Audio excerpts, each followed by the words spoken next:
नमस्कार दोस्तों, आपका स्वागत है हमारे चैनल पर।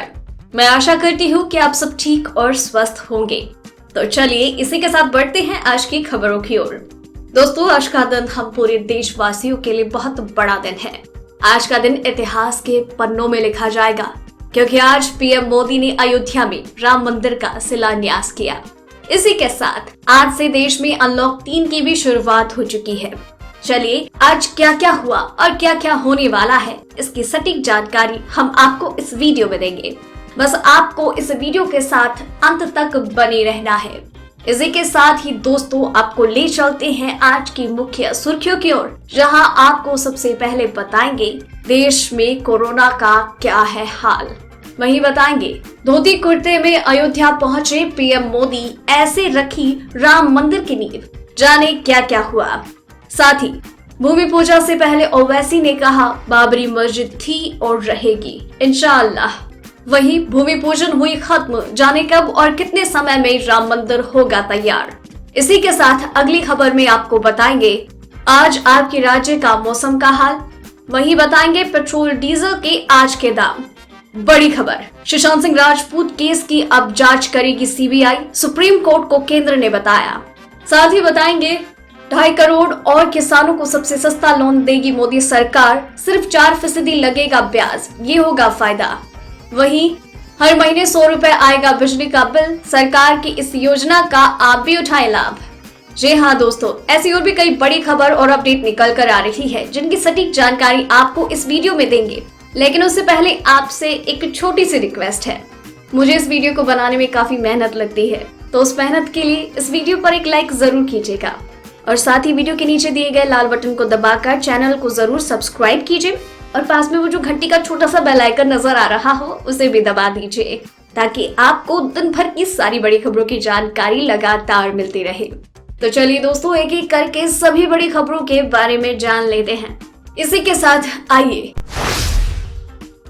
दोस्तों, देश में कोरोना संक्रमितों का आंकड़ा मंगलवार को 19 लाख पार हो गया। केवल 2 ही दिन में 1 लाख नए मरीज बढ़ गए। पिछले 24 घंटों में 52,509 नए मरीज आए और 857 मौत हुई। 24 घंटे में 51,220 लोग ठीक हुए। आंकड़ों को देखें तो अब हर 10 लाख की आबादी में 1,337 लोगों की कोरोना रिपोर्ट पॉजिटिव आ रही है। देश में अब तक कोरोना के 19,06,613 कंफर्म केस हो चुके हैं। स्वास्थ्य मंत्रालय की ताजा जानकारी के अनुसार देश में अब तक 39,795 लोग अपनी जान गंवा चुके हैं। वहीं राहत की बात यह है कि अब तक 12,82,215 लोग इस वायरस से रिकवर हो चुके हैं। इसी के साथ बढ़ते हैं अगली खबर की ओर।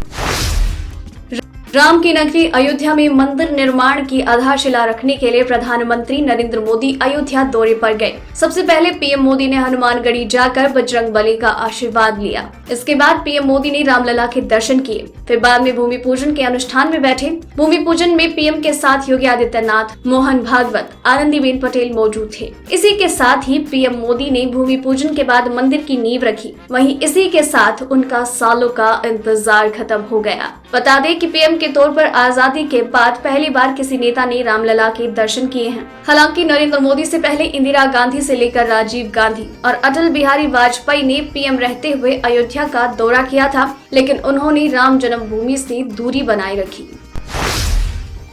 वहीं प्रधानमंत्री नरेंद्र मोदी के द्वारा अयोध्या में भूमि पूजन के साथ ही राम मंदिर निर्माण का कार्य तेजी से शुरू हो जाएगा। इसके बावजूद सबके मन में सवाल यही है कि भव्य राम मंदिर कब तक बनकर तैयार हो जाएगा और श्रद्धालुओं को रामलला के दर्शन करने का मौका कब मिलेगा। ऐसे में श्री राम जन्मभूमि तीर्थ ट्रस्ट ने राम मंदिर की सीमा तय कर रखी है और 2024 के पहले अयोध्या में भव्य राम मंदिर बनकर तैयार हो जाएगा। श्री राम जन्मभूमि तीर्थ ट्रस्ट ने अयोध्या में राम मंदिर निर्माण का 3.5 साल में हर हाल में बनने का टारगेट है। ट्रस्ट ने मंदिर निर्माण के लिए लॉसन एंड ट्रूबो कंपनी को काम सौंपा है। हालांकि ट्रस्ट ने मंदिर निर्माण के लिए 32 महीने के अंदर का वक्त दे रखा है, ताकि अगर कुछ थोड़ा बहुत काम रह जाए तो उसे बाकी समय में पूरा कर लिया जाए। इसी के साथ आगे अयोध्या में राम मंदिर के भूमि पूजन से पहले all India Muslim personal law board ने राम मंदिर के निर्माण की अनुमति देने वाली सुप्रीम कोर्ट के फैसले को अन्यायपूर्ण और अनुचित बताया है। इस बीच ऑल इंडिया मजलिस इत्तेहाद उल मुस्लिमीन के चीफ असुद्दीन ओवैसी ने भी ऐसा ही ट्वीट किया। ओवैसी ने बाबरी मस्जिद और इसके विध्वंस की एक एक तस्वीर शेयर करते हुए कहा, बाबरी मस्जिद थी और रहेगी इंशाअल्लाह। इससे पहले हैदराबाद से सांसद असुद्दीन ओवैसी ने प्रियंका गांधी के बयान पर तंज कसा था। प्रियंका के बयान पर ओवैसी ने कहा था, खुशी है कि वो अब नाटक नहीं कर रहे। कट्टर हिंदुत्व की विचारधारा को गले लगाना चाहते हैं तो ठीक है, लेकिन भाईचारे के मुद्दे पर वो खोखली बातें क्यों करती है। वहीं देश में अनलॉक 3 के तहत आज से जिम और योग सेंटर खुल चुके हैं। जी हां, केंद्रीय स्वास्थ्य मंत्रालय ने 5 अगस्त से जिम और योग संस्थान खोले जाने के दिशा निर्देश जारी कर दिए। हालांकि स्पा, स्टीम बाथ और स्विमिंग पूल पहले की तरह बंद रहेंगे। इसके अनुसार जो योग संस्थान और जिम खोले जाएंगे उनको कुछ निर्देशों का ख्याल रखना होगा। इसमें कहा गया है कि योग और जिम में लोगों के लिए पर्याप्त जगह हो। प्रति व्यक्ति के हिसाब से 4 वर्ग मीटर की जगह होनी चाहिए। दिशा निर्देशों के अनुसार सामाजिक दूरी के लिए मशीनों और अन्य चीजों को पर्याप्त दूरी पर रखें। भुगतान के लिए बिना संपर्क वाली प्रणाली जैसे डिजिटल पेमेंट का इस्तेमाल किया जाए। सभी एसी के तापमान 24 से 30 डिग्री के बीच हो। परिसर को लगातार कीटाणु रहित किया जाए। चलिए बढ़ते हैं अगली खबर की ओर। सुशांत सिंह राजपूत आत्महत्या मामला अब सीबीआई करेगी जांच। जी हां, मामले की जांच केंद्रीय अन्वेषण ब्यूरो को सौंप दी गई है। केंद्र सरकार की तरफ से सॉलिसिटर जनरल तुषार मेहता ने सुप्रीम कोर्ट को बताया, बिहार सरकार ने सीबीआई जांच की सिफारिश की। केंद्र ने उनकी सिफारिश को स्वीकार किया और जांच को सीबीआई के हवाले किया। बता दें कि बुधवार को सुप्रीम कोर्ट में अभिनेत्री रिया चक्रवर्ती की उस याचिका पर सुनवाई हो रही थी। सुनवाई के दौरान तुषार मेहता ने कहा, अब रिया की सुप्रीम कोर्ट में याचिका का कोई मतलब नहीं रह जाता। गौरतलब है कि रिया ने सुप्रीम कोर्ट में याचिका दाखिल कर बिहार की जांच को मुंबई में ट्रांसफर करने की मांग की। अब बिहार में जांच नहीं हो रही क्योंकि बिहार ने जांच को सीबीआई के पास भेज दिया। दोस्तों, वीडियो में अभी और भी काफी महत्वपूर्ण खबरें बाकी हैं, इसीलिए इस वीडियो के साथ बने रहिए। तो चलिए बढ़ते हैं अगली खबर की ओर, लेकिन उससे पहले देखिए बिहार और असम बाढ़ की ये ग्राउंड रिपोर्ट।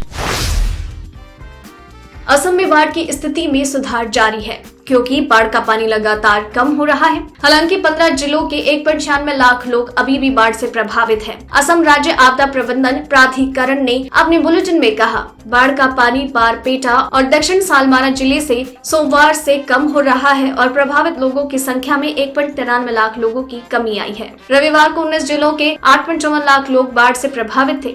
इस वर्ष राज्य में बाढ़ और भूस्खलन में अभी तक 136 लोगों की जान गई है। वहीं बिहार में मंगलवार को बाढ़ से मरने वालों की संख्या 19 पर हो गई। साथ ही प्रदेश के 16 जिलों में 63,60,424 लोग प्रभावित हैं। आपदा प्रबंधन विभाग के अनुसार बिहार में अब तक बाढ़ के कारण 19 लोगों ने अपनी जान गंवाई है।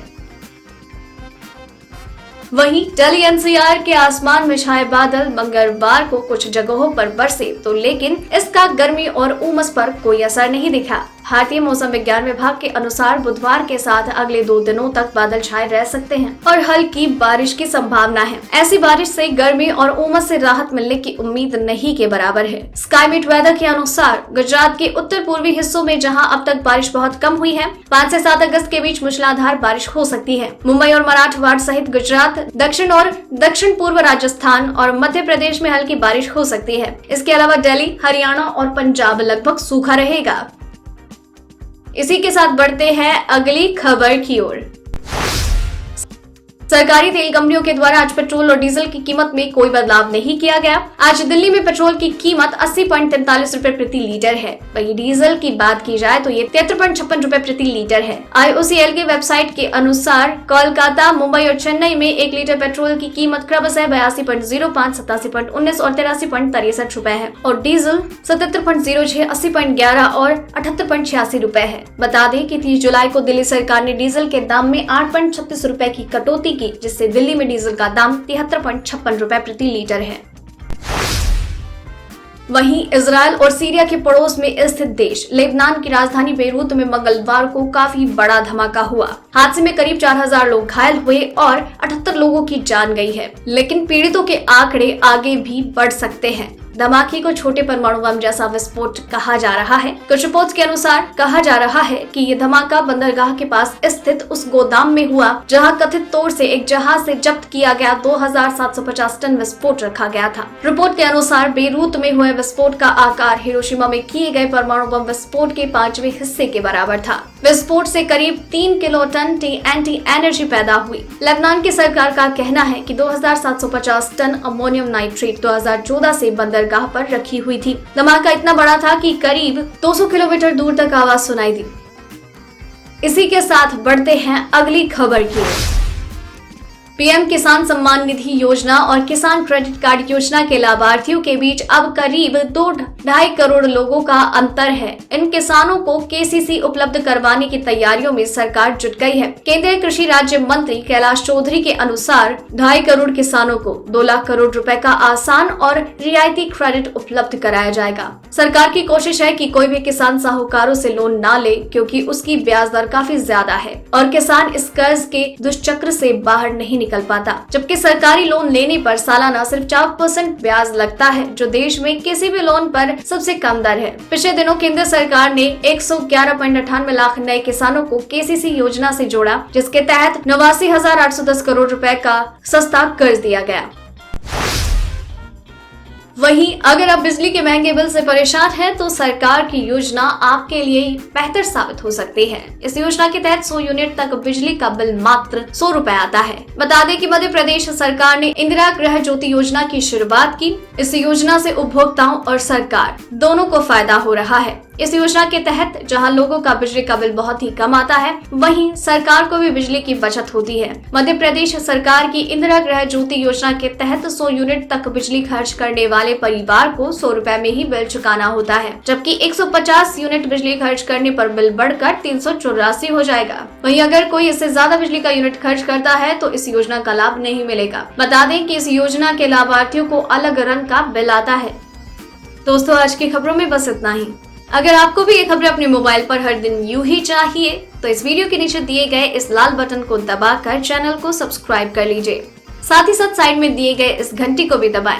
और अगर आपने ये वीडियो पूरा देखा है तो अपना नाम नीचे कमेंट बॉक्स में जरूर लिख भेजिएगा। फिर मिलते हैं कल। जय हिंद, धन्यवाद।